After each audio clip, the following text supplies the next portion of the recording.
Hi, my name is İlayda Şevval Çelikkaya. I'm a second year physics student at Bilkent University, and this is my and my teammates' PHYS212 Modern Physics project.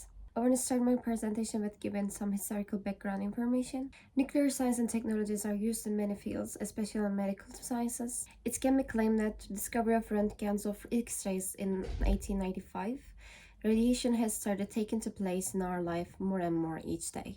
Following Röntgen, Becquerel and Curie's discoveries of natural radiating elements has brought this field new perspectives. However, early unregulated use of radiation has led to harm, which also raised the importance of nuclear safety. Turning our attention back to medicine, modern use of radiation in medicine mainly involves diagnosing diseases and imagining organs and tissues. At this point, I need to introduce you the concept of half-life, which is directly related to the nuclear safety and activity of elements.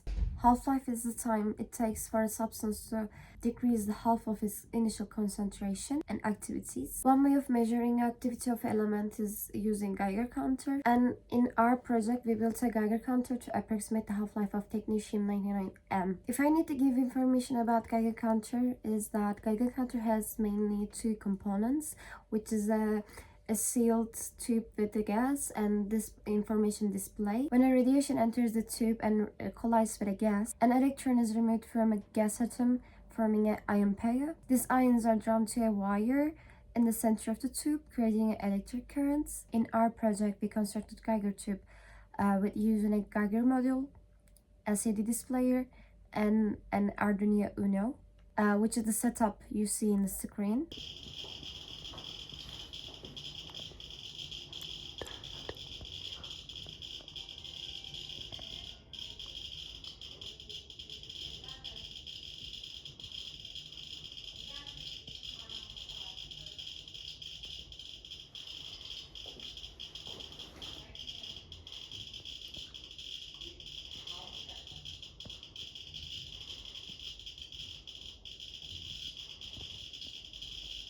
For theoretical approach, we use the equations you see in the screen. We took 4 measurements, each one lasts 30 seconds, and between each measurements there is a 30 minutes gap. Our counter's working principle depends on the frequency of the pulses. It calculates counts per minute, referring shortly CPM. In this graph, you can see each dataset with their mean values. In this way, decrease in the CPM is easily recognized. Then, using the equation you see on the screen, we calculated 3 half-life values. Taking their average values has given us a half-life of 205.08 minutes, from which error value is calculated as 43.03. About error value, Geiger counters can be influenced by many things, including instrument quality, environmental conditions. Also, calibration of Geiger counter is pretty important, which we weren't able to calibrate. Contamination of Geiger tube is also a matter of consideration. Before ending my presentation, I also present my special thanks to Professor Dr. Fani Bozkurt and his team in Hacettepe